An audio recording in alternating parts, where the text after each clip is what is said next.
ദൈവനാമത്തിന് ഞാൻ നന്ദിയോടെ ഒരിക്കൽ കൂടെ സ്തോത്രം ചെയ്യുന്നു.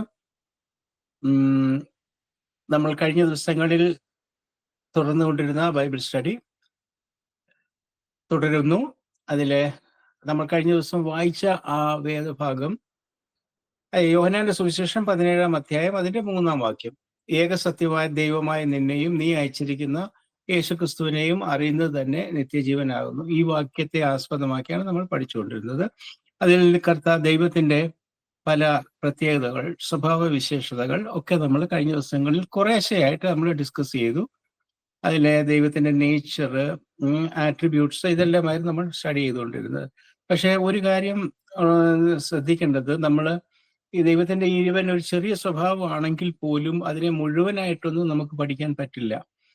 കാരണം ദൈവത്തിന്റെ സ്വഭാവം അത്ര വിശാലമാണ്. അത് ഏതൊരു ഏരിയ ആണെങ്കിൽ പോലും അതിനെ മുഴുവനായിട്ട് നമുക്ക് ഉൾക്കൊള്ളാൻ കഴിയത്തില്ല. എല്ലാ ദൈവത്തിന്റെ സ്വഭാവങ്ങളും എല്ലാം അത് സമുദ്രം പോലെ അതിനേക്കാളിൽ വ്യാപ്തിയുള്ളതാണ്. അതുകൊണ്ട് നമുക്ക് അതുപോലെ ആഴമുള്ളതാണ്. അത് നമുക്ക് അത്രയ്ക്കൊന്നും ഇല്ല. എന്നാൽ അത്യാവശ്യമുള്ള കാര്യങ്ങളൊക്കെ നമുക്ക് പഠിക്കാനായിട്ട് ശ്രമിക്കുകയാണ്. അതിനൊരു ശ്രമം എന്നുള്ളതേ ഉള്ളൂ. അത് നമുക്ക് ദൈവത്തെ കൂടുതലായിട്ട് സ്നേഹിക്കാനും വിശ്വസിക്കാനും നമുക്ക് ഒരു എന്താ പറയുക, ബലം കിട്ടാനും നമുക്കൊരു ധൈര്യം കിട്ടാനും ഒക്കെ നമ്മുടെ ദൈവത്തെക്കുറിച്ച് ഒരു അണ്ടർസ്റ്റാൻഡിങ് നമുക്ക് എപ്പോഴും ഉണ്ടായിരിക്കുന്നത് നമ്മുടെ ആത്മജീവിതത്തിന്, നമ്മുടെ മുന്നോട്ടുള്ള യാത്രയ്ക്ക് എപ്പോഴും നല്ലതാണ്. അതുകൊണ്ടാണ് നമ്മൾ ഇങ്ങനെ ഒരു ബൈബിൾ സ്റ്റഡി നമ്മൾ ഓർഗനൈസ് ചെയ്തിരിക്കുന്നത്. അതിൽ നമ്മൾ പല കാര്യങ്ങൾ കഴിഞ്ഞ ദിവസങ്ങൾ പഠിച്ചു. അതിന് ദൈവത്തിന്റെ പല ദൈവത്തിന്റെ നേച്ചർ ആസ് എ പേഴ്സൺ അത് നമ്മൾ ശ്രദ്ധിച്ചു. അത് കൂടാതെ ദൈവത്തിന്റെ പ്രത്യേകതകൾ, സവിശേഷതകൾ, അതായത് മറ്റുള്ള സൃഷ്ടി അല്ലെങ്കിൽ ഈവൻ മനുഷ്യനെ പോലും, കാരണം ദൈവത്തിന്റെ സൃഷ്ടികളിൽ ഏറ്റവും ശ്രേഷ്ഠമായി നിൽക്കുന്നത് മനുഷ്യ സൃഷ്ടിയാണ്. ആ ദൈവികമായിട്ടുള്ള ചില സ്വഭാവങ്ങളല്ല, മോസ്റ്റ്ലി നല്ല സ്വഭാവങ്ങളിലൊക്കെ അതിന്റെ ഒരു ഭാഗം അത് മുഴുവനായിട്ടൊന്നും പറയാൻ പറ്റില്ല. എന്നാലും ദൈവത്തിൻ്റെതായിട്ടുള്ള ആ പ്രത്യേക സ്വഭാവങ്ങളൊക്കെ കൊടുത്തിരിക്കുന്നത് മനുഷ്യനാണ്. അപ്പൊ ഏറ്റവും ശ്രേഷ്ഠമായ സൃഷ്ടി ദൈവത്തിന്റെ എന്ന് പറയുന്നത് മനുഷ്യനാണ്. എന്നാൽ ആ മനുഷ്യന് പോലും ഈ ദൈവത്തിന്റെ സ്വഭാവത്തെ ഉൾക്കൊള്ളാനായിട്ട് ഈ ചെറിയ മനസ്സിനുള്ളിൽ സാധ്യമല്ല. ഓക്കെ. എന്നാൽ നമ്മൾ മുന്നോട്ട് ദൈവത്തിന്റെ സ്വർഗീയ പദ്ധതിയിലേക്ക് ചെല്ലുമ്പോൾ, നമ്മൾ നിത്യതയിലേക്ക് നമ്മളിപ്പോൾ ഓൾറെഡി നിത്യതയിലാണ്. എന്നാൽ നമ്മൾ നിത്യയിൽ സ്വർഗത്തിൽ പുതിയ ശരീരവുമായിട്ടൊക്കെ സ്വർഗീയ ശരീരമൊക്കെ ലഭിച്ച് നമ്മൾ പോകുമ്പോൾ നമുക്ക് ദൈവത്തെ കൂടുതലായിട്ട് അറിയാൻ, ദൈവത്തിന്റെ ജ്ഞാനത്തെ നമുക്ക് കൂടുതലായിട്ട് മനസ്സിലാക്കാൻ പറ്റും. എന്നാൽ തന്നെയും നമുക്ക് മുഴുവനായിട്ട് ദൈവത്തിന്റെ ജ്ഞാനത്തെ അല്ലെങ്കിൽ ദൈവത്തെ നമുക്ക് എല്ലാ ഏരിയയിലും മനസ്സിലാക്കാൻ സാധ്യമല്ല. ഓക്കെ. എന്നാലും നമ്മൾ ശ്രമിക്കുന്നത് ദൈവത്തെ പൂർണ്ണമായിട്ട് മനസ്സിലാക്കാനല്ല, അറ്റ്ലീസ്റ്റ് നമ്മളുടെ സാറ്റിസ്ഫാക്ഷനും നമ്മളുടെ ധൈര്യത്തിനും നമുക്കൊരു കോൺഫിഡൻസും ഒക്കെ ഉണ്ടാകേണ്ടതിനായിട്ട്. ഓക്കെ.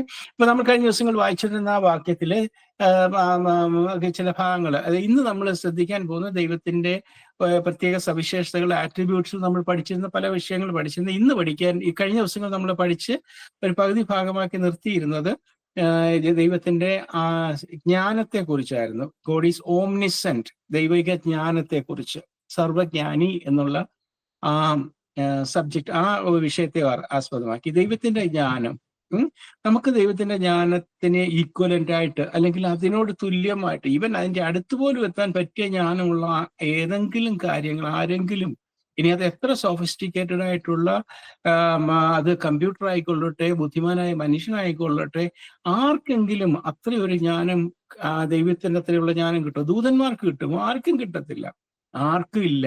അപ്പൊ അത്രമാത്രം ഉയർത്താണ് ദൈവത്തിന്റെ ജ്ഞാനം നിൽക്കുന്നത്. യെശയ്യാവിന്റെ പുസ്തകം 55-ാം അധ്യായത്തിൽ പറയുന്നത് പോലെ, അല്ലെ, ആകാശം ഭൂമിക്ക് മീതെ ഉയർന്നിരിക്കുന്നത് പോലെ, അല്ലെ, ദൈവത്തിന്റെ വിചാരങ്ങൾ നമ്മുടെ വിചാരങ്ങൾ, വിചാരങ്ങൾ എന്ന് പറയുമ്പോൾ വെറും ചിന്തകൾ മാത്രമല്ല, ദൈവത്തിൻ്റെ ആയിട്ടുള്ള എല്ലാ കാര്യങ്ങളും അതുപോലെ ഡിഫറെന്റ് ആണ് നമ്മളുമായിട്ട്. ഓക്കെ. നമ്മളാണ് ഏറ്റവും സൃഷ്ടികളിൽ ഉന്നതമായിട്ട് നിൽക്കുന്നത്, എന്നാൽ അതുപോലും ആകാശം ഭൂമിയെക്കാളും ഉയർന്നിരിക്കുന്നത് പോലെ ഉന്നതമാണ്. ഓക്കെ. അതുകൊണ്ട് നമ്മൾ അത്രമാത്രം അതിനെ മനസ്സിലാക്കുക, അതിനെ അപ്രീഷിയേറ്റ് ചെയ്യുക, അതിൽ വിശ്വസിക്കുക, അതിൽ ഉറയ്ക്കുക. അത് നമുക്ക് ബലം തരണം. ഇന്ന് നമ്മൾ ആ സബ്ജക്റ്റിന്റെ ഓംനിസെന്റ് എന്നുള്ള ആ സബ്ജക്റ്റിന്റെ കുറച്ച് ഭാഗങ്ങൾ കൂടെ നമ്മളൊന്ന് ഡിസ്കസ് ചെയ്യാനായിട്ട് ആഗ്രഹിക്കും. നമ്മൾ കഴിഞ്ഞ ദിവസങ്ങളിൽ അതിനായിട്ട് നമ്മൾ വായിച്ച വേദഭാഗം എന്ന് പറയുന്നത് സങ്കീർത്തനങ്ങൾ 139-ന്റെ 7-ാമത്തെ 7-ഉം 8-ഉമാണ് നമ്മൾ വായിച്ചത്. ഇന്ന് നമ്മൾ മറ്റൊരു വാക്യം വായിക്കാൻ ആഗ്രഹിക്കുന്നു. അതായത് സങ്കീർത്തനങ്ങൾ 147. സങ്കീർത്തനങ്ങൾ 147 147 അതിൻ്റെ 4-5. ഓക്കെ, ഇന്നത് നമുക്കൊന്ന് ഡിസ്കസ് ചെയ്യാം. 4-5 എല്ലാവരും ശ്രദ്ധിച്ചു നോക്കും. നമ്മൾ കഴിഞ്ഞ ദിവസങ്ങളിൽ പഠിച്ചത് നമ്മളോടുള്ള ബന്ധത്തിലുള്ള കാര്യങ്ങളാണ് കേട്ടോ. അപ്പൊ അതായത് നമ്മളെക്കുറിച്ചുള്ള ദൈവത്തിന്റെ അറിവ് എന്ന് പറഞ്ഞാൽ നമ്മളുടെ എല്ലാ കാര്യങ്ങളും, അത് നമ്മുടെ ആത്മീയമാകാം, ഭൗതികമാകാം, ശാരീരികമാകാം, എല്ലാ കാര്യങ്ങളെക്കുറിച്ചും. അപ്പോൾ തന്നെ നമ്മളെക്കുറിച്ചുള്ള ഫ്യൂച്ചർ പ്രോഗ്രാമിനെ ഓൾറെഡി ദൈവം ഫിക്സ് ചെയ്തിട്ടുണ്ട്. അതിന് എല്ലാ തരത്തിലുള്ള നമ്മുടെ കാര്യങ്ങളെ അറിയുന്ന ഒരാളെന്ന് പറയുന്നത് ദൈവം മാത്രമേ ഉള്ളൂ. ഓക്കെ, അതിൽ നമ്മൾ പൂർണ്ണമായിട്ട് ബലപ്പെടാൻ നമുക്ക് കഴിയും. ഓക്കെ, അതുപോലെ തന്നെ ദൈവത്തിന്റെ മറ്റ് ജ്ഞാനങ്ങൾ, അപ്പൊ നമ്മൾ ഇത് അതുകൂടെ നമ്മൾ അറിയണം. കാരണം അതുകൂടെ അറിയാൻ നമുക്ക് ആ ദൈവം അനുവാദം തന്നിരിക്കുന്നു, സ്വാതന്ത്ര്യം തന്നിരിക്കുന്നു. ഓക്കെ, അതിൽ നമുക്ക് ഒരു വാക്യമാണ് ഇപ്പോൾ നമ്മൾ വായിച്ചത്. അതിൽ എഴുതിയിരിക്കുന്നത് സങ്കീർത്തനം 147:4 പറയുന്ന, അവൻ നക്ഷത്രങ്ങളുടെ എണ്ണം നോക്കുന്നു, അവയ്ക്കൊക്കെയും പേർ വിളിക്കുന്നു. യഹോവ താഴ്മയുള്ളവനെ ഉയർത്തുന്നു, അവൻ ദുഷ്ടന്മാരെ നിലത്തോളം താഴ്ത്തുന്നു. അതിൽ ഞാനിവിടെ അതിന്റെ 5-ാമത്തെ വാക്യം ഞാൻ വിട്ടുപോയി. നമ്മുടെ കർത്താവ് വലിയവനും ശക്തിയേറിയവനുമാകുന്നു, അവന്റെ വിവേകത്തിന് അന്തമില്ല. ഓക്കെ, ആദ്യത്തെ വാക്യം എഴുതിയിരിക്കുന്നത്. 4-ാം വാക്യം എഴുതിയിരിക്കുന്നത്, അവൻ നക്ഷത്രങ്ങളുടെ എണ്ണം നോക്കുന്നു. എന്താണ് ആ വാക്യത്തിൽ നിന്ന് ദൈവാത്മാവ് ഉദ്ദേശിക്കുന്നത്, ദൈവം ഉദ്ദേശിക്കുന്നത്? നക്ഷത്രങ്ങളുടെ എണ്ണം. നക്ഷത്രങ്ങൾ കണ്ടിട്ടുണ്ടല്ലോ ആകാശത്തില്. ഓക്കെ, അത് ആർക്കെങ്കിലും എണ്ണാൻ പറ്റുന്ന കാര്യങ്ങളാണോ? അപ്പൊ ദൈവം നക്ഷത്രങ്ങളെ എണ്ണുന്നു എന്ന് പറഞ്ഞാൽ അതിന്റെ അർത്ഥം, ഇപ്പൊ നമ്മൾ പല പല കാര്യങ്ങൾ, ഇപ്പൊ നമ്മുടെ വീട്ടിൽ ഒരുപാട് കാര്യങ്ങളൊക്കെ ഉണ്ട്, അല്ലെങ്കിൽ പല പല കാര്യങ്ങൾ നമ്മൾ അതിനെ ശ്രദ്ധിക്കാറ് പോലുമില്ല. നമ്മൾ ഒരുപാട് കാര്യങ്ങൾ മേടിച്ച് കൂട്ടിയിട്ടോ അല്ലെങ്കിൽ ഒരു ഇതിലുണ്ടെങ്കിൽ നമ്മൾ അതിനെ അങ്ങനെ ശ്രദ്ധിക്കാറേ ഇല്ല. കാരണം അങ്ങനെ ശ്രദ്ധിക്കാൻ പറ്റത്തില്ല, അങ്ങനെ ഓർത്തിരിക്കാനൊന്നും പറ്റത്തില്ല നമുക്ക്. അതുപോലെ ഒരേപോലുള്ള ഒരുപാട് കാര്യങ്ങളുണ്ടെങ്കിൽ നമുക്ക് എങ്ങനെ ശ്രദ്ധിക്കാൻ പറ്റും? നമ്മുടെ മനുഷ്യന്റെ ബുദ്ധിക്ക് അതിന് പല ലിമിറ്റേഷൻസ് ഉണ്ട്. എന്നാൽ ദൈവത്തിന് അങ്ങനെ ഒരു കുറവുമില്ല. ദൈവം ഇത്ര നക്ഷത്രങ്ങളെല്ലാം ദൈവത്തിന്റെ സൃഷ്ടിയാ, നമുക്കൊരിക്കലും അതിനെ എണ്ണാൻ പോലും പറ്റത്തില്ല. പക്ഷെ ദൈവത്തിന് അറിയാം എന്ന് പറഞ്ഞാൽ അതിന്റെ അർത്ഥം ദൈവത്തിന് അറിയാതെ എത്ര ഉണ്ടെന്നൊക്കെ, അതിനെല്ലാത്തിനും പേരും ചൊല്ലി വിളിക്കുന്നു എന്നൊക്കെ പറഞ്ഞാൽ അതിന്റെ അർത്ഥം ദൈവം ഒന്നിനെയും കാഷ്വലായിട്ട് കരുതുന്നില്ല. എത്ര ചെറുതനെയാണെങ്കിലും ശരി, ഇവൻ ഒരു ഉറുമ്പിനെ പോലും ദൈവം സൃഷ്ടിച്ചിട്ടുണ്ടെങ്കിൽ ആ ഉറുമ്പിനെ വേണ്ട എല്ലാ കാര്യങ്ങളും ദൈവത്തിനറിയാം. അല്ലെ? നമ്മളിപ്പോ ഒരു ഉറുമ്പിനെ ഒന്ന് എടുത്ത് നോക്കിക്കേ. ഒരു ഉറുമ്പ്, നമുക്ക് യഥാർത്ഥത്തിൽ ഞാൻ ഉറുമ്പെന്ന് ഉദ്ദേശിക്കുന്നത് അത് ഏറ്റവും ചെറിയ ഒരു പ്രാണി ആയതുകൊണ്ടല്ല, അതിനെക്കാട്ടി ചെറിയ പ്രാണിയുണ്ട്. എന്നാലും നമുക്കൊന്ന് കാണാനോ ഒന്ന് തൊടാനോ ഒക്കെ ഒന്ന് വളരെ നമുക്ക് ബുദ്ധിമുട്ടാണെങ്കിൽ പോലും അതിന് പറ്റുന്ന ഒരു കൊച്ചു ജീവി എന്ന് പറയുന്നത് ഒരു ഉറുമ്പ്. അതിനെ ഞാനൊരു എക്സാമ്പിൾ വേണ്ടി പറയുന്നുള്ളൂ. അതിനെ നമ്മളൊരു ലെൻസിന്റെ, ഒരു പവർഫുൾ ലെൻസിന്റെ, ഒരു മൈക്രോസ്കോപ്പിന്റെ സഹായത്താൽ ഒന്ന് ശ്രദ്ധിക്കുകയാണെങ്കിൽ അതിന് കണ്ണുണ്ട്, അതിന് വായുണ്ട്, അല്ലേ? അതിന് കാലുകളുണ്ട്.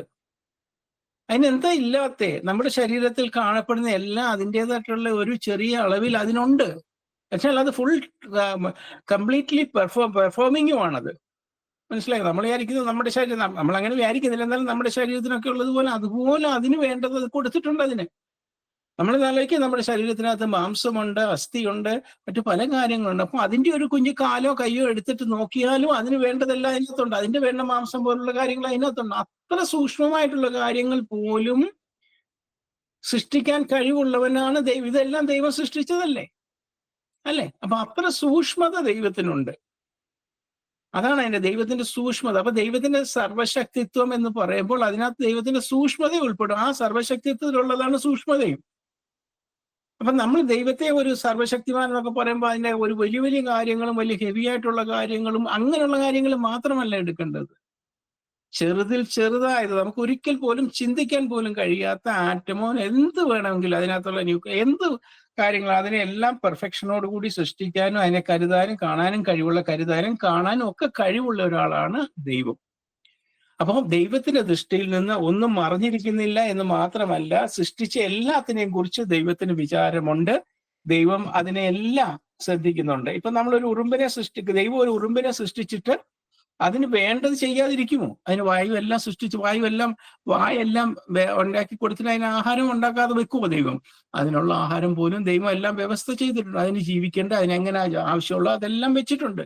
എന്ന് പറഞ്ഞാൽ ഈവൻ ദൈവത്തിന്റെ ഏറ്റവും ചെറിയ സൃഷ്ടി എന്ന് കരുതുന്നതിന് പോലും ആവശ്യമുള്ള എല്ലാ കാര്യങ്ങളും ദൈവം വ്യവസ്ഥ ചെയ്തിട്ടുണ്ട്. അവിടെയാണ് ആ ഒരു കാര്യം നമുക്ക് മനസ്സിലാക്കാൻ വേണ്ടിയിട്ടാണ് നക്ഷത്രങ്ങളെ എണ്ണുന്നു എന്നുള്ള വാക്യം. നമ്മൾ ഒന്ന് ആത്മീയമായിട്ട് അതിനൊന്ന് കാണണം.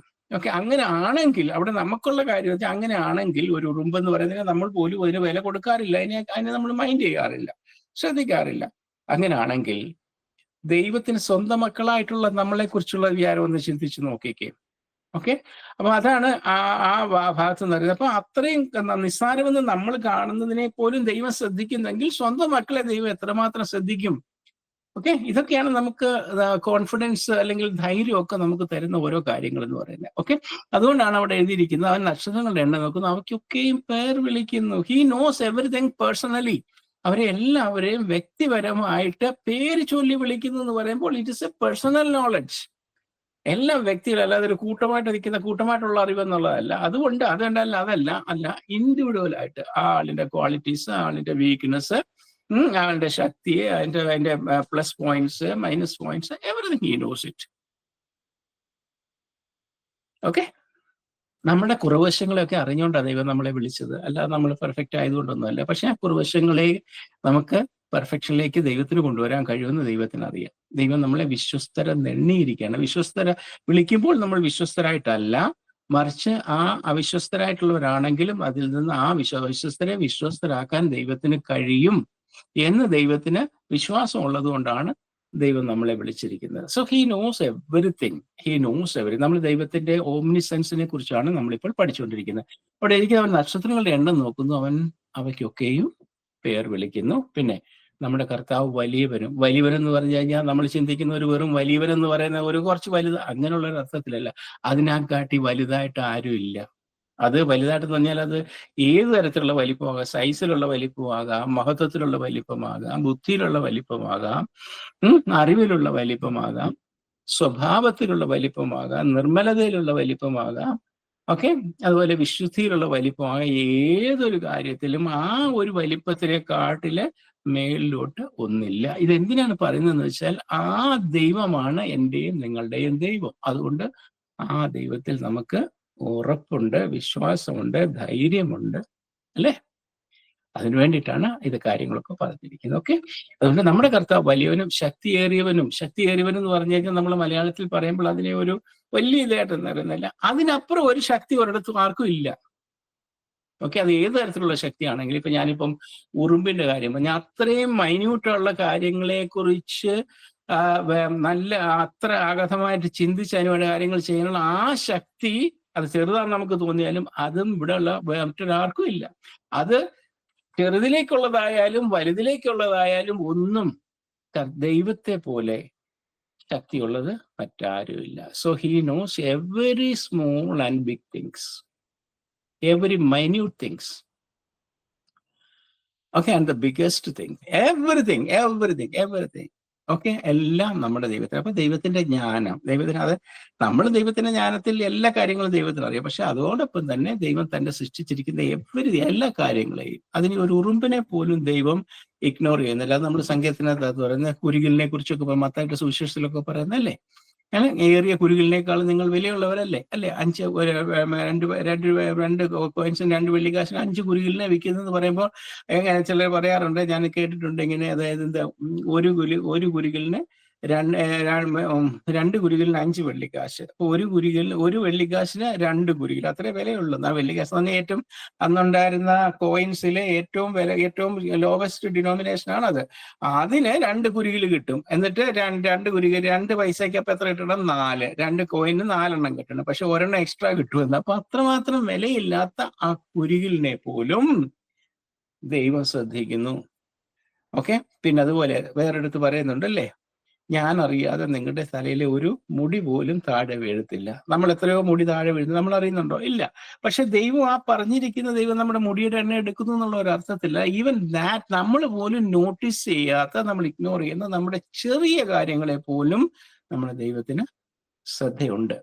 ഓക്കെ, അതുകൊണ്ട് നമ്മുടെ ദൈവത്തിന് നമ്മളെക്കുറിച്ചുള്ള അറിവും മറ്റുള്ള കാര്യങ്ങളെക്കുറിച്ചൊക്കെയുള്ള അറിവ്, നമ്മളായിരിക്കുന്ന സ്ഥലത്തെക്കുറിച്ചും രാജ്യത്തെക്കുറിച്ചും അവിടെയുള്ള എല്ലാ കാര്യങ്ങളെക്കുറിച്ചും ദൈവത്തിന് അറിയാം. നമ്മൾ എവിടെ ആയിരിക്കുന്നു, എപ്രകാരമായിരിക്കുന്നു, ആരുടെ ഇടയിലായിരിക്കുന്നു, എല്ലാ അറിവുകളും ദൈവത്തിനുണ്ട്. So that is the knowledge of God. Okay, that is what it is written about that. Okay, അവൻ നക്ഷത്രങ്ങളുടെ എണ്ണം നോക്കുന്നു, അവനൊക്കെയും അവയ്ക്കൊക്കെയും പേർ വിളിക്കുന്നു. നമ്മുടെ കർത്താവ് വലിയവനും ശക്തിയേറിയവനാകുന്നു, അവന്റെ വിവേകത്തിന് അന്തമില്ല. വിവേകത്തെ പറഞ്ഞാൽ നമുക്ക് അന്തമില്ല എന്ന് പറഞ്ഞാൽ അവന്റെ ജ്ഞാനത്തെ നമുക്ക് ഒരിക്കലും അളക്കാൻ പറ്റത്തില്ല, നമുക്കതിനെ ഉൾക്കൊള്ളാൻ പറ്റത്തില്ല. അത് അതുപോലെ വിശാലമായിട്ടുള്ള ഒരു കാര്യമാണ് ദൈവത്തിന്റെ വിവേകം എന്ന് പറയുന്നത്. അതുകൊണ്ട് ദൈവത്തിന്റെ ഒരു സീമ, അപ്പൊ നമുക്ക് നമ്മുടെ അറിവിനൊക്കെ ലിമിറ്റേഷൻ ഉണ്ട് അല്ലെ, ഇതിനപ്പുറം നമുക്ക് ഒരറിവൊന്നുമില്ല. അല്ലാതെ ഏതൊരു സബ്ജക്റ്റിലാണെങ്കിലും, ഒരു സബ്ജക്റ്റ് നമ്മളിനി എത്ര പോസ്റ്റ് ഗ്രാജുവേഷൻ ഡിഗ്രി എടുത്തെന്ന് പറഞ്ഞാലും അവിടെ വരേ ഉള്ളൂ, അതിനപ്പുറം ഉണ്ട് ആ സബ്ജക്റ്റ്, അതിനെക്കുറിച്ച്. പക്ഷെ ആ മാത്തമാറ്റിക്സും അറിയാവുന്നത് ദൈവത്തിന് പല സബ്ജക്റ്റ് കൈകാര്യം ചെയ്യുന്നുണ്ട്. എല്ലാ ശാസ്ത്രങ്ങളുടെയും ഏറ്റവും കൂടുതൽ അറിയാവുന്നത് ഫിസിക്സ് ആയിക്കൊള്ളട്ടെ, കെമിസ്ട്രി ആയിക്കൊള്ളട്ടെ, ബയോളജി ആയിക്കൊള്ളട്ടെ, അസ്ട്രോണമി ആയിക്കൊള്ളട്ടെ, ജിയോളജി ആയിക്കൊള്ളട്ടെ, എൻവയോൺമെന്റ് സയൻസ് ആയിക്കൊള്ളട്ടെ, സൈക്കോളജി ആയിക്കൊള്ളട്ടെ, വേറെയും ഒരുപാട് ശാസ്ത്രങ്ങളുണ്ട് അല്ലെ. അതെല്ലാം സൃഷ്ടിച്ചത് ഈ ഭൂമിയിൽ നമ്മുടെ ആവശ്യത്തിന് വേണ്ടിയിട്ട് കൊണ്ടുവന്ന ആരാ? ദൈവം. അപ്പൊ ദൈവത്തിന് ഇതിന്റെ എല്ലാം മാസ്റ്ററാണ് ദൈവം. മാസ്റ്റർ എന്ന് പറഞ്ഞാൽ അതിനൊരു ലിമിറ്റും ഇല്ല, അത്രമാത്രം അറിവുള്ള ഒരു ദൈവം. Okay, so you can trust it. Okay, അതാണ് ആ വാക്യം നമ്മളിപ്പോൾ വായിച്ചത്. നമ്മുടെ കർത്താവ് വലിയവനും ശക്തിയേറിയവനും, അവന്റെ വിവേകത്തിന് അന്തമില്ല. ഓക്കെ, ആ ദൈവത്തിന്റെ ജ്ഞാനത്തെക്കുറിച്ച് നമുക്കൊരു അണ്ടർസ്റ്റാൻഡിങ് ഉണ്ട്. ഈ ഒരു വാക്യം കൂടെ അതിനോടുള്ള ബന്ധത്തിൽ നമ്മൾ ഒന്ന് വായിച്ചിട്ട് അതിനെക്കുറിച്ച് അല്പം ചില കാര്യങ്ങൾ ഒന്ന് പറഞ്ഞ്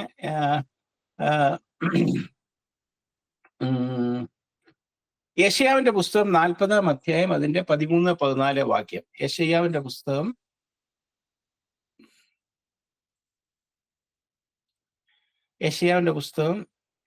40-ാം അധ്യായം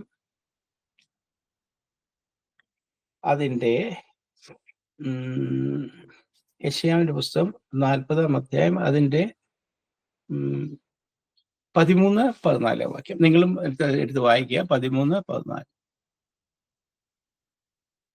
ഓക്കെ, വായിക്കട്ടെ. ഓക്കെ, അതിൽ എഴുതിയിരിക്കുന്നത്, യഹോവയുടെ മനസ്സ് ആരാഞ്ഞറിയുകയോ അവന് മന്ത്രിയായി അവനെ ഗ്രഹിപ്പിക്കുകയോ ചെയ്തവനാ. 14-ാം വാക്യത്തിൽ, അവനെ ഉപദേശിച്ച് ന്യായപ്രമാണത്തിന്റെ പാതയെ പഠിപ്പിക്കുകയും അവനെ പരിജ്ഞാനം പഠിപ്പിച്ച് വിവേകത്തിന്റെ മാർഗ്ഗം കാണിക്കുകയും ചെയ്തു കൊടുക്കേണ്ടതിന് അവൻ ആരോടാകുന്നു ആലോചന കഴിച്ചത്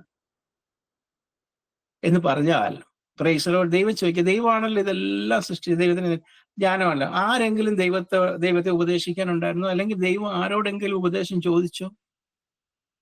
അതെങ്ങനെ വേണം, എങ്ങനെ വേണം, അതിനകത്ത് സയൻസ് എന്താന്ന് ആരെങ്കിലും ദൈവത്തെ ഉപദേശിക്കാനുണ്ടോ? ഒന്നാമത് അവിടെ ഇല്ലായിരുന്നു, ദൈവം മാത്രമേ ഉള്ളായിരുന്നു. ഇനി ഉണ്ടായിരുന്നെങ്കിൽ തന്നെ ദൈവത്തിന് ആരുടെയെങ്കിലും ഉപദേശം ആവശ്യമുണ്ടോ? അതാണ് ഇവിടെ എഴുതിയിരിക്കുന്നത്. യഹോവയുടെ മനസ്സ് ആരാഞ്ഞറിയുക. ഓരോരോ ദൈവം നിന്റെ മനസ്സിൽ ഏതല്ല, ഞാനോട് ചെറിയതായിട്ടൊന്ന് ഉപദേശിക്കാം, ഞാനോട് ചില കാര്യങ്ങൾ അറിയിക്കാം, ചിലപ്പോൾ നിന്റെ മനസ്സിൽ നിന്ന് ചിലത് വിട്ടുപോയിട്ടുണ്ടെങ്കിലോ, ഒരുപക്ഷെ നീ ആ കാര്യങ്ങളൊന്നും ശ്രദ്ധിച്ചിട്ടില്ലെങ്കിലോ, അപ്പൊ ഒരാളുടെയും കൂടെ ഹെൽപ്പ് ഉണ്ടെങ്കിൽ നല്ലേ. ദൈവത്തിന് അങ്ങനെ ആരുടെയും ഹെൽപ്പിന്റെ ആവശ്യമില്ല. ഓക്കെ, ദൈവത്തിന് ഒരിക്കലും ഒരു കുറവും സംഭവിക്കത്തില്ല. അത്രമാത്രം പെർഫെക്ഷനോടുകൂടി ഓക്കെ ആ ദൈവത്തിന്റെ ജ്ഞാനം ഉണ്ട്, അതുകൊണ്ടാണ് ചെയ്തിരിക്കുന്നത്, യഹോവയുടെ മനസ്സ് ആരാഞ്ഞറിയോ അവന് മന്ത്രിയായി അവനെ ഗ്രഹിപ്പിക്കുകയോ ചെയ്തവൻ. അല്ലെങ്കിൽ പല രാജാക്കന്മാർക്ക് മന്ത്രിയെ അസിസ്റ്റന്റ് ആയിട്ട് കൊടുക്കുന്നത് എന്തിനൊരു രാജാവിന് പല കാര്യങ്ങളും പറ്റത്തില്ല, അപ്പൊ പല കാര്യങ്ങളും വരത്തില്ല. അപ്പൊ മന്ത്രി കൂടെ ഉപദേശം ഉണ്ടെന്നുണ്ടെങ്കിൽ ഭരണം ശരിയാവില്ല. അപ്പൊ രാജാവിന്റെ ഭരണത്തിനൊരു കയ്യാളായിട്ടാണ് അല്ലെങ്കിൽ ഒരു സഹായിയായിട്ടാണ്, അത് ബുദ്ധിപരമായിട്ടും എല്ലാ തരത്തിലും രാജാവിനോട് ഒരു ചെറിയ ഉപദേശം കൊടുക്കാൻ അധികാരമുള്ള ഒരാളാണ് മന്ത്രി. ദൈവത്തിന് അങ്ങനെ ഒരു മന്ത്രിയൊന്നും വേണ്ട, മന്ത്രി ഇല്ലതാനും. ഓക്കെ, അതിന് ദൈവം എല്ലാ രീതിയിലും പെർഫെക്ഷൻ. അത്രമാത്രം ദൈവത്തിന്റെ വിചാരങ്ങൾ പെർഫെക്റ്റ് ആണ്, അത്രമാത്രം ഹോളിയാണ് ദൈവത്തിന്റെ വിചാരങ്ങൾ. ഓക്കെ, അതാണ് ഇവിടെ എഴുതിയിരിക്കുന്നത്. യഹോവയുടെ മനസ്സ് ആരാഞ്ഞറിയോ അവന് മന്ത്രി അവനെ ഗ്രഹിപ്പിക്കുകയോ ചെയ്തവനാ. ഇനി അടുത്ത വാക്യം, അവനെ ഉപദേശിച്ച് ന്യായത്തിന്റെ പാതയെ പഠിപ്പിക്കുക. അത് വേണ്ട ആവശ്യമുണ്ടോ? ചിലപ്പോൾ ഇനി മറ്റുള്ള അറിവിൽ കൂടുതൽ ന്യായം വരുമ്പോൾ ഓരോ കാര്യം ചെയ്യുമ്പോൾ ദൈവം അങ്ങനെ ചെയ്യരുതായിരുന്നു, അത് തെറ്റായി പോയി, അല്ലെങ്കിൽ ഇസ്രായേലിനോട് അങ്ങനെ ചെയ്യരുതായിരുന്നു, അല്ലെങ്കിൽ ആ വ്യക്തിയോട് അങ്ങനെ ചെയ്യരുതായിരുന്നു, അല്ലെങ്കിൽ എന്താ പറയുന്നത്, ഈജിപ്ഷ്യൻ സൈന്യത്തോട്, നമുക്കറിയാലോ ഈജിപ്ഷ്യൻ സൈന്യത്തെ സമുദ്രത്തിൽ തള്ളിയിട്ട് അവരെല്ലാവരും ചത്തുപോയല്ലോ. അവരോട് അങ്ങനെ ചെയ്യരുതായിരുന്നു. ഓക്കെ, നമ്മൾ ചിലപ്പോൾ തോന്നും ദൈവത്തിന്റെ ഈ പ്രവർത്തികളൊക്കെ ശരിയല്ലെന്നൊക്കെ തോന്നും. അത് നമ്മുടെ സങ്കുചിത മനസ്സുകൊണ്ടാണ് നമുക്കത് മനസ്സിലാക്കാൻ പറ്റുന്നത്. നമ്മളെ മത്തായിയുടെ സുവിശേഷം 20-ാം അധ്യായത്തിൽ പറയുന്നുണ്ട്, ഞാൻ നല്ലവനായതുകൊണ്ട്. ഇപ്പൊ നമ്മൾ എപ്പോഴും ഒരു കാര്യം ഓർത്തണം, ദൈവം നല്ലവനാ. ഓക്കെ, അതിനപ്പുറം നമുക്കൊരിക്കലും നല്ലവനാകാനും പറ്റത്തില്ല. ഇനി നമ്മളെ ഏത് ഉപദേശമായിരുന്നാലും, ദൈവം പറഞ്ഞിരിക്കുന്ന എല്ലാ കാര്യങ്ങളായിരുന്നും, ദൈവത്തെ മനസ്സിലാക്കുന്നതൊക്കെ ആയിരുന്നാലും, ആ ഒരു പ്ലാറ്റ്ഫോമിൽ നിന്നുകൊണ്ട് വേണം നമ്മൾ ഓരോ കാര്യങ്ങളെ മനസ്സിലാക്കാൻ. അല്ലാതെ അതിനെ മനസ്സിലാക്കിയിട്ട് ഞാൻ നല്ലതാണോ ഇല്ല, ദൈവം നല്ലതാണോ അല്ലയോ എന്ന് തീരുമാനിക്കാമെന്നല്ല പറയേണ്ടത്. ആദ്യമേ ദൈവം നല്ലതാണെന്നുള്ള ഒരു ഉറപ്പോടുകൂടെ നിന്നുകൊണ്ട് പിന്നീട് ഓരോ കാര്യങ്ങൾ പഠിക്കുമ്പോൾ ദൈവം ഓരോരോ കാര്യങ്ങൾ നിങ്ങൾക്ക് വെളിപ്പെടുത്തി തരും. അല്ലാതെ ദൈവത്തെ ക്രിട്ടിസൈസ് ചെയ്യാനോ സംശയം കൊണ്ടോ അങ്ങനെ വല്ല സംശയം ഉണ്ടെങ്കിൽ വചനം വായിച്ചു കഴിഞ്ഞാൽ ഒന്നും നമുക്ക് മനസ്സിലായില്ലെന്നിരിക്കും. ആദ്യം ദൈവം നല്ലവനാണെന്ന് വിശ്വസിക്കുക. ഓക്കെ, അതുകൊണ്ടാണ് ദൈവത്തിന് ആരുടെയും ഉപദേശത്തിന്റെയോ അല്ലെങ്കിൽ ദൈവത്തിനോട് ആരും ന്യായം ഉപദേശിക്കേണ്ട ആവശ്യമൊന്നും ഇല്ല. ഓക്കെ, ദൈവത്തിൽ വലിയ ന്യായി ആരും ഇല്ല. ഓക്കെ, ചിലപ്പോൾ നമുക്കൊരു കാര്യങ്ങൾ നമ്മൾ മനസ്സിലായില്ലെന്നിരിക്കും. ഓക്കെ, ചില കാര്യങ്ങളൊക്കെ നമുക്കത് മനസ്സിലായിരുന്നിരിക്കും. അതിനകത്ത് ആവർത്തന പുസ്തകത്തിനകത്ത് പറയുന്നുണ്ട്, നമുക്ക് മനസ്സിലാകാത്ത പല കാര്യങ്ങൾ അല്ലെങ്കിൽ മറഞ്ഞിരിക്കുന്ന പല കാര്യങ്ങളുണ്ടായിരിക്കും. ആ മറഞ്ഞിരിക്കുന്ന കാര്യങ്ങൾ യഹോവയ്ക്കുള്ളതാകുന്നു എന്നാണ് ആ വാക്യം എഴുതിയിരിക്കുന്നത്. മറഞ്ഞിരിക്കുന്ന കാര്യങ്ങൾ യഹോവയ്ക്കുള്ളതാണ് എന്ന് പറഞ്ഞാൽ ചില കാര്യങ്ങൾ നമുക്ക് മനസ്സിലായില്ലെന്നിരിക്കും. അല്ലെങ്കിൽ എന്താ ദൈവം അങ്ങനെ ചെയ്തു, അത് നമുക്ക് ഒരുപക്ഷെ ഇപ്പൊ കുറച്ച് സമയത്തേക്ക് നമുക്ക് നമ്മുടെ അണ്ടർസ്റ്റാൻഡിങ്ങിൽ നിന്ന് മറഞ്ഞിരിക്കുന്ന കാര്യങ്ങളായിരിക്കും. അന്നേരം എന്ത് ചെയ്യണമെന്നറിയാം, അത് യഹോവയ്ക്കുള്ളത്, യഹോവയിൽ വിശ്വസിക്കുക, trust him. Okay, he will make you understand some other day. നിന്നെ ഏതെങ്കിലും ഒരു ദിവസം അല്ലെങ്കിൽ ഒരു സമയത്ത് നിങ്ങളെ അത് ദൈവം മനസ്സിലാക്കി തരും. ഓക്കെ, അതിനു മുമ്പ് ദൈവത്തെ സംശയിക്കേണ്ട ആവശ്യമൊന്നും ഇല്ല. അപ്പം അവിടെ എഴുതിയിരിക്കുന്നത്, അവനെ ഉപദേശിച്ച് ന്യായത്തിന്റെ പാതയെ പഠിപ്പിക്കുകയും അവനെ പരിജ്ഞാനം പഠിപ്പിച്ച് വിവേകത്തിന് മാർഗം കാണിക്കുകയും. ദൈവത്തിന് പരിജ്ഞാനമോ വിവാഹമോ ഒന്നും, കാരണം ദൈവത്തെക്കുറിച്ചുള്ള ജ്ഞാനം തന്നെയാണ് പരിജ്ഞാനം. അതല്ലേ സദൃശവാക്യങ്ങൾ പറയുന്നേ. ആ ദൈവത്തെ പരിജ്ഞാനം പഠിപ്പിക്കേണ്ട ആവശ്യമുണ്ടോ? അപ്പൊ പരിജ്ഞാനത്തിന് പഠിപ്പിച്ച് വിവേകത്തിന് മാർഗം കാണിക്കുകയും ചെയ്തു കൊടുക്കേണ്ടതിന് അവൻ ആരോടാകുന്നു ആലോചന കഴിച്ചത്? നമ്മൾ ദൈവത്തിന്റെ ഓംനിസെൻസിനെ കുറിച്ചാണ് പറയുന്നത്, ദൈവത്തിന്റെ സർവ്വജ്ഞാനത്തെ കുറിച്ചാണ് പഠിക്കുന്നത്. നമുക്കൊരു കോൺഫിഡൻസ് വരാൻ വേണ്ടി, അല്ലെങ്കിൽ ദൈവത്തിന്റെ തിങ്കിങ്ങിനകത്ത് കുറവെല്ലാം ഉണ്ടോ എന്നൊക്കെ ഏതെങ്കിലും രീതിയിൽ എപ്പോഴെങ്കിലും ഒരു സംശയം തോന്നിയാൽ അതിനു വേണ്ടിയിട്ട് മാത്രം പറയുന്നുള്ളൂ. അങ്ങനെയൊന്നും തോന്നേണ്ട കാര്യമില്ല. ഓക്കെ, ഇനി അടുത്ത ഒരു കാര്യം കൂടെ പറഞ്ഞ് ഇന്നത്തെ ഈ സ്റ്റഡി ഇവിടെ അവസാനിപ്പിക്കും. ഓക്കെ, അതിനായിട്ട് നമുക്ക് കോമൺ ആയി ചിലപ്പോൾ നമ്മുടെ മനസ്സിൽ സംശയങ്ങൾ വരാവുന്ന ഒരു വാക്യത്തെ നമ്മളൊന്ന് ഓർമ്മിക്കാം. വേറെ ഒരുപാട് കാര്യങ്ങളുണ്ട് അങ്ങനെയുള്ളത്, പക്ഷെ ഇന്നൊരു കാര്യം മാത്രം നിങ്ങളെ ഒന്ന് ഓർമ്മിപ്പിക്കാനായിട്ട് ആഗ്രഹിക്കുന്നു. അതിനായിട്ട് ആദ്യം നമുക്ക് 2 വാക്യങ്ങൾ വായിക്കണം. ഒന്ന് നമ്മൾ വായിക്കേണ്ട ഉൽപ്പത്തി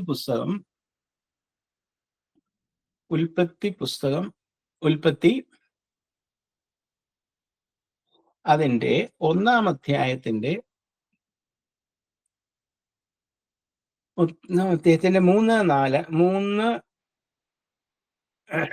3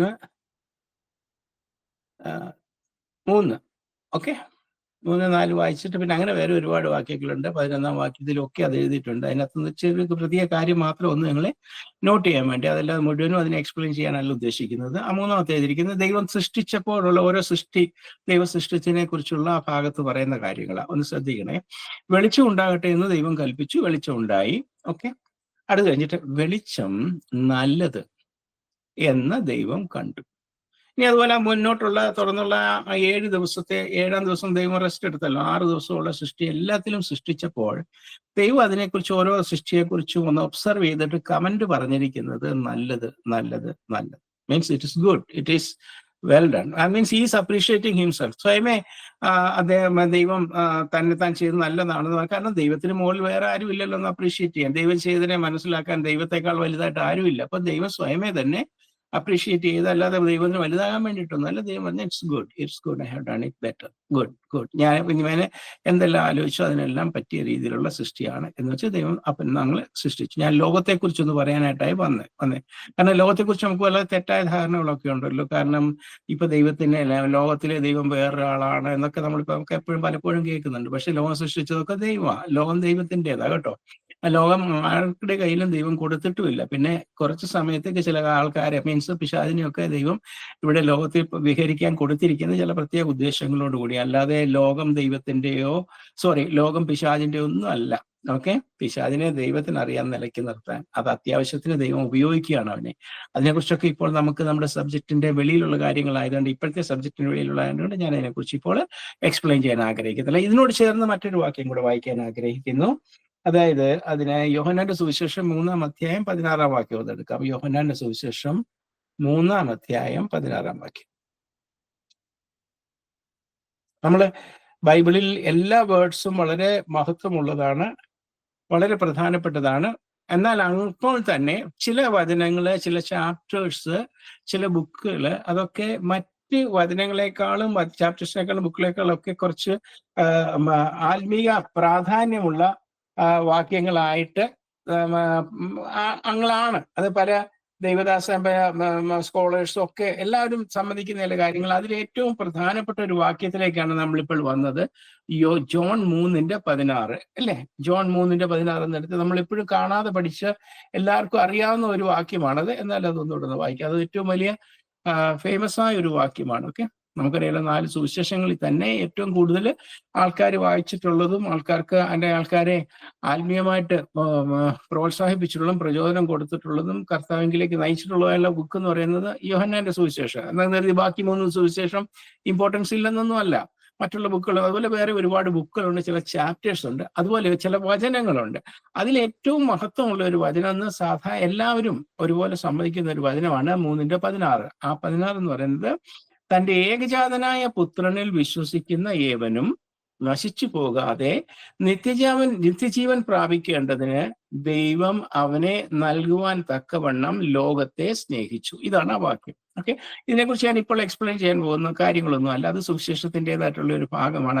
അത് വേറെ രീതിയിൽ നമുക്ക് വേറെ ഇപ്പോൾ അതിനെ പറയാനുള്ള കാര്യമല്ല. അതിനകത്ത് ഒരു ഭാഗം മാത്രം, ഒരു കാര്യം മാത്രം, അവനെ നൽകുവാൻ തക്കവണ്ണം ദൈവത്തെക്കുറിച്ച് പറയുന്നത് ലോകത്തെ സ്നേഹിച്ചു. ആര് സ്നേഹിച്ചു? ദൈവം സ്നേഹിച്ചു. എന്നിട്ടാണ് ആ ദൈവം നമ്മളോട് പറയുന്നത് നമ്മൾ ലോകത്തെ സ്നേഹിക്കരുതെന്ന്. ഇപ്പൊ പലപ്പോഴും മനുഷ്യരല്ലേ നമ്മള്, പിശാച് എപ്പോഴും നമ്മളോട് സംസാരിച്ചുകൊണ്ടിരിക്കുമല്ലോ. അവിടെ നിന്നൊക്കെ ദൈവം ലോകത്തെ സ്നേഹിച്ചില്ലേ? എന്നിട്ടല്ലേ യോഹന്നാന്റെ സുവിശേഷം നിങ്ങൾ ലോകത്തെ സ്നേഹിക്കരുതെന്ന്. ഈ യോഹന്നാന്റെ പുസ്തകത്തിൽ തന്നെ പറഞ്ഞിരിക്കും നിങ്ങൾ ലോകത്തെ സ്നേഹിക്കരുത്. എന്നിട്ട് അതിന് മുന്നോട്ട് വന്ന് ലോകത്തിന്റെ മോഹങ്ങൾ ഒഴിഞ്ഞു പോകും, നിങ്ങൾ ലോകത്തെ സ്നേഹിക്കരുത്. ലോകസ്നേഹം ദൈവത്തോടുള്ള ശത്രുത്വമാകുന്നു എന്നൊക്കെ നമ്മൾ പഠിച്ചിട്ട് ഇവിടെ ഇങ്ങനെ എഴുതിയിരിക്കുന്നേ ദൈവം ലോകത്തെ സ്നേഹിച്ചു. അപ്പൊ നമുക്ക് ചിലപ്പോൾ സംശയങ്ങൾ തോന്നും. അതുപോലെ തന്നെ, കാരണം നമ്മള് കൂടുതൽ കേട്ടിട്ടുള്ള ടീച്ചിങ്സിൽ എല്ലാം ഇങ്ങനെയാണല്ലോ പറയുന്നത്, ലോകത്തിലൊരു പ്രത്യേക ആത്മാവുണ്ട്. അത് ശരിയാണ്, ആ പറയുന്ന എല്ലാ കാര്യങ്ങളും ശരിയാണ്. ലോകത്തിന്റെ ദൈവം എന്നൊക്കെ പറയുമ്പോൾ ലോകത്തിനൊരു ദൈവം. ഇപ്പൊ ലോകത്തെ കൺട്രോൾ ചെയ്യുന്ന പറഞ്ഞാൽ കൺട്രോളിംഗ് എന്നൊന്നും പറയാൻ പറ്റത്തില്ല. ലോകത്തിൽ കൂടുതലായിട്ട് ഇൻഫ്ലുവൻസ് ചെയ്ത് മനുഷ്യരെ കയ്യിലെടുക്കുന്ന ഒരു ശക്തി ഉണ്ട്. അതുകൊണ്ട് അവിടെ പറഞ്ഞിരിക്കുന്നു എന്നുള്ളതല്ലാതെ ലോകത്തിന്റെ ദൈവം ഒന്നും അല്ല. അവന് ദൈവം തന്നെയാണ്, അല്ലാതെ വേറെ ആർക്കും അതിന്റെ അധികാരം ഒന്നും വിട്ടുകൊടുത്തിട്ടില്ല. പക്ഷെ ഈ സമയത്ത് പിശാചിന് എന്ത് ചെയ്യാനാ? അവനെ കുറച്ച് ഫ്രീഡം എല്ലാം കൊടുത്തവൻ അതിനെ മാക്സിമം യൂട്ടിലൈസ് ചെയ്തുകൊണ്ടിരിക്കുന്നതുകൊണ്ട് ആ പറയുന്ന ഒരു എന്നുള്ളതേ ഉള്ളൂ. അതുപോലെ ലോകത്തിന്റെ ഒരു സ്പിരിറ്റ് എന്നൊക്കെ പറഞ്ഞു കഴിഞ്ഞാൽ പരിശുദ്ധാത്മാ പോലെ വേറൊരു സ്പിരിറ്റ് എന്നുള്ള അല്ല, ലോകത്തിൻ്റെതായിട്ടുള്ള സ്റ്റാൻഡേർഡിനെ കൊണ്ടുവരുന്ന ആ സ്പിരിറ്റ് എന്നുള്ളൊരർത്ഥം മാത്രമേ അതിൽ നിന്ന് എടുക്കേണ്ടതുള്ളൂ. അപ്പം അവിടെ എഴുതിയിരിക്കുന്ന ലോകത്തിനുള്ളതിനെ സ്നേഹിക്കരുത്. അതിന് കാരണം അവിടെ ദൈവം പറഞ്ഞിട്ടുണ്ട്. പക്ഷെ അതാരും ശ്രദ്ധിക്കത്തില്ല. കാരണം ലോകം അതിന്റെ മുഖങ്ങൾ ഒഴിഞ്ഞു പോകാൻ വെച്ചിരിക്കുന്ന കാര്യങ്ങളാണ്. പിന്നെ ചില പ്രത്യേക ഉദ്ദേശങ്ങൾ കൊണ്ടാണ് ലോകത്തെ സൃഷ്ടിച്ചിരിക്കുന്നത്, അതിൽ നിങ്ങളെ ആക്കിയിരിക്കുന്നതും അല്ലെ? അപ്പൊ തന്നെ അതിലാണ് പിശാചിനെ ദൈവമാക്കി. ഇതെല്ലാം ദൈവം ചെയ്തതാ, അല്ല വേറെ പിശാച് തന്നെ ഇങ്ങോട്ട് കയറി വന്നതൊന്നുമല്ല. പിശാചിനെ സ്വർഗത്തിൽ നിന്ന് തള്ളിവിട്ടാന്നൊക്കെ നമുക്കറിയാം. ലൂസിഫർ ആയിരുന്നു അവനെന്നറിയാം. അവന്റെ ആൾക്കാരെയും കൊണ്ട് ഇങ്ങോട്ട് വന്നതൊക്കെ, അല്ലാതെ ലൂസിഫർ അവിടുന്ന് തന്നെ ഇങ്ങോട്ട് വന്നതൊന്നും അല്ല, ദൈവം അയച്ചത്. അപ്പൊ നമുക്ക് പല ക്വസ്റ്റ്യൻസ് വരാൻ സാധ്യതയുണ്ട്. ദൈവം എന്തിനാ മനുഷ്യരെ വെക്കാൻ ആഗ്രഹിക്കുന്നിടത്തേക്ക് പിശാചിനെ അയച്ചത്? അത് ദൈവത്തിനറിയാം. പിശാചിനെ അവിടെ അയക്കണം. പിശാചിനെ കൊണ്ട് ചില ഉപയോഗങ്ങളൊക്കെ ഉണ്ട്. പിശാചിനെ കൊണ്ട് ചില മിനിസ്ട്രി ഒക്കെ ദൈവം ചെയ്യിപ്പിക്കും. ഏതായാലും അവനെ അവിടുന്ന് തള്ളിക്കളഞ്ഞല്ലേ പറ്റത്തുള്ളൂ. അവനെ ഏതായാലും നരകത്തിലേക്ക് വിടുന്നത്. പക്ഷെ അതിന് മുമ്പ് ഇവനെ കൊണ്ട് ചില കാര്യങ്ങൾ ചെയ്യിപ്പിക്കും. ഇവനാണല്ലോ എല്ലാ കാര്യങ്ങളും അവിടെ മനുഷ്യനെ കൊണ്ട് തെറ്റിപ്പിച്ച് ചെയ്യിപ്പിച്ചപ്പോൾ ഇവനെ കൊണ്ട് തന്നെ ദൈവം ചെയ്യിപ്പിക്കും. അതിൽ കൂടുതലൊന്നും പിശാചിനൊരു ശക്തിയൊന്നുമില്ല. അവനൊരു എൻറ്റൈറ്റി ഒന്നും അല്ല. ഓക്കെ. അതുകൊണ്ട് അതിനെ അത്ര വലിയ കാര്യമായിട്ടൊന്നും എടുക്കേണ്ട കാര്യമില്ല. കാരണം ദൈവത്തിന് എല്ലാ കാര്യങ്ങളും കൺട്രോൾ ചെയ്യാൻ അറിയാം. ഓക്കെ. അപ്പോ ഇവിടെ നമ്മൾ പറയുന്ന കാര്യം അവിടെ എഴുതിയിരിക്കുന്നത്, അവൻ ദൈവം ലോകത്തെ സ്നേഹിച്ചു എന്ന് പറയുന്നതിന്റെ അർത്ഥം എന്താണ് അവിടെ, അല്ലെങ്കിൽ ഉൽപ്പത്തി പുസ്തകത്തിൽ എല്ലാം സൃഷ്ടിച്ചിട്ട് അതെല്ലാം നല്ലതെന്ന് ദൈവം പറഞ്ഞ എന്താണ്, അതിന്റെ ആ ഒരു കാര്യം മാത്രം പറഞ്ഞ് നിർത്താൻ ആഗ്രഹിക്കുന്നു. ലോകത്തെ ദൈവം സൃഷ്ടിച്ചിട്ട്, കാരണം ആ ലോകത്തിൽ നമ്മളെ ആക്കാനായിട്ടും എന്നിട്ട് നമ്മളെ സ്വർഗത്തിലേക്ക് തയ്യാറാക്കാനുള്ള ഉദ്ദേശത്തിലും, പിന്നെ സ്വർഗരാജ്യം പിന്നീട് ഇവിടെ സ്ഥാപിക്കുന്നുണ്ട്. അതെല്ലാം ഉദ്ദേശത്തിലും കൂടാണ് ദൈവം ലോകം സൃഷ്ടിച്ചത്. അപ്പൊ ലോകത്തെ കുറച്ചുകൂടെ ട്രാൻസ്ഫോർമേഷൻ ചെയ്യാനുണ്ട് സ്വർഗരാജ്യം സ്ഥാപിക്കുമ്പോഴത്തേക്ക്. അതും ദൈവം നോക്കി എല്ലാ കാര്യങ്ങളും ചെയ്യാൻ, ക്ലൈമാറ്റിക് കണ്ടീഷൻസ്, മറ്റെല്ലാ കാര്യങ്ങളും നോക്കിയിട്ട് ദൈവം ഇറ്റ് ഈസ് പെർഫെക്റ്റ്. ഈ സൃഷ്ടിയിൽ കൂടെ ഞാൻ ഉദ്ദേശിക്കുന്ന ഭാവി പരിപാടികളിലേക്ക് എൻ്റെ ജനത്തെ ഒരുക്കാനും പിന്നെ മുന്നോട്ടുള്ള സ്വർഗരാജ്യത്തിലേക്കുള്ള കാര്യങ്ങളെ പ്രോപ്പറായിട്ട് കൊണ്ടുവരാനും എനിക്ക് കഴിയും. Okay. So that creation is good. മനസ്സിലായോ? ആ ഒരു രീതിയിലാണ് ദൈവം എല്ലാ കാര്യങ്ങളും, അത് നിയമങ്ങളായിരുന്നാലും സൃഷ്ടിച്ച വസ്തുക്കളെ ആയിരുന്നാലും അതിനുള്ള എല്ലാ കാര്യങ്ങളും. ഇപ്പൊ അതിനൊന്നും എല്ലാം എടുത്ത് പറയാനുള്ള സമയമില്ലല്ലോ. അതിനെല്ലാത്തിനും ദൈവം സൃഷ്ടിച്ചിട്ട് പറയണം ഇറ്റ് ഈസ് ഗുഡ്. അതുകൊണ്ടാണ് പറഞ്ഞ് വെളിച്ചം നല്ലത്, മറ്റെല്ലാം സൃഷ്ടിച്ചിട്ടും നല്ലതെന്ന് പറഞ്ഞത് ആ ഒരു അർത്ഥത്തിൽ. രണ്ടാമത്, ഇവിടെ നമ്മൾ യോഹന്നാന്റെ സുവിശേഷത്തെ വായിച്ചിട്ട് ലോകത്തെ സ്നേഹിച്ചു, ദൈവം ലോകത്തെ സ്നേഹിച്ചു എന്ന് പറഞ്ഞാൽ അതിന്റെ അർത്ഥം ദൈവം ലോകത്തിൽ വന്നിട്ട് ഇവിടെ താമസിക്കാൻ, സ്വർഗം വിട്ടിട്ട് ഇവിടെ താമസിക്കാൻ ആഗ്രഹിക്കുന്നു എന്നാണോ അതിന്റെ അർത്ഥം? അതല്ല അതിന്റെ അർത്ഥം. അതിന്റെ അർത്ഥം ദൈവം സ്വർഗം വിട്ടിട്ട് ഇവിടെ വന്ന് സ്നേഹിക്കാൻ ആഗ്രഹിക്കുന്നില്ല. പക്ഷെ അതുപോലെ മനുഷ്യരോടും പറയുന്നത്, ഇവിടെ സ്നേഹിക്കാനല്ല, ലോകത്തെ സ്നേഹിച്ച് ഇവിടെ താമസിക്കാനല്ല നിങ്ങളെ വിളിച്ചിരിക്കുന്നത്. നിങ്ങൾ സ്നേഹിക്കേണ്ടത് സ്വർഗത്തെയാണ്, ദൈവത്തെയാണ്. അതുകൊണ്ട് ഇവിടുത്തെ വസ്തുക്കൾ നിങ്ങൾ സ്നേഹിക്കണ്ടേ, പക്ഷെ നിങ്ങൾ ഇവിടെ കുറച്ചുനാൾ താമസിക്കണം, അത്രേ ഉള്ളൂ. ഓക്കെ. അവിടെ അത് നിന്നിട്ടില്ലോ. അവിടെയും ദൈവം പറഞ്ഞ ഞാൻ ലോകത്തെ സ്നേഹിച്ചു എന്ന് പറഞ്ഞു കഴിഞ്ഞാൽ ഞാൻ ഇന്നത്തെ ലോകത്തെ കാണുന്നു. ഓക്കെ.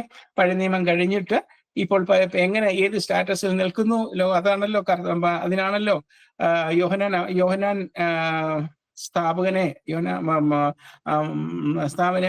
സ്നാപകനെ വിട്ടിട്ട് അല്ലേ തനിക്ക് വേണ്ടിയിട്ട് വഴി ഒരുക്കാൻ അയച്ചപ്പോ തന്നെ ദൈവത്തിന് അറിയാം ലോകത്തിന്റെ അവസ്ഥ എന്താണ്. എനിക്കറിയാം, I can make this world for me. ഈ ലോകത്തെ എനിക്കിലേക്ക് കൊണ്ടുവരാൻ കഴിയും. അങ്ങനെയാണ് ദൈവം അവിടെ പ്രവർത്തി തുടങ്ങി. അല്ല ദൈവം നിരാശയിൽ നിന്ന് തുടങ്ങിയതോ അല്ലെങ്കിൽ അങ്ങനെ ദേഷ്യത്തിൽ തുടങ്ങിയതോ ഒന്നും അല്ല. ദൈവത്തിന് നല്ല ഷുവർട്ടി ഉണ്ട്. എനിക്ക് ഈ അവസ്ഥയിൽ ഇതിപ്പോ നല്ല ബെറ്റർ സമയമാണ് എനിക്ക് എൻ്റെ പുത്രനെ ഭൂമിയിലേക്ക് വരുത്താനും ആ പ്രവർത്തി ചെയ്യുവാനും. അതൊക്കെ ദൈവത്തിന്. അല്ല നമ്മൾ വേറെ രീതിയിൽ അതിനെ ചിന്തിക്കേണ്ട യാതൊരു ആവശ്യവും ഇല്ല. ഓക്കെ. അപ്പൊ അതിനു വേണ്ടിയിട്ട് ലോകത്തെ ശ്രദ്ധിച്ചപ്പോൾ ദൈവം ഇറ്റ്സ് ഓക്കെ, അങ്ങനെ ലോകത്തെ സ്നേഹിച്ചു. എനിക്ക് ഈ സമയത്ത് ആത്മീയ പ്രവർത്തികൾ എൻ്റെ ജനത്തെ എനിക്ക് വേണ്ടി കൊണ്ട് തയ്യാറാക്കാൻ എനിക്ക് കഴിയുമെന്ന് ദൈവത്തിന് വിശ്വാസമുണ്ട്. ആ ഒരു രീതിയിലാണ് ലോകത്തിന്റെ അപ്പോഴത്തെ അവസ്ഥകളെ എല്ലാം ദൈവം സ്നേഹിച്ചു എന്ന് എഴുതിയിരിക്കുന്നത്.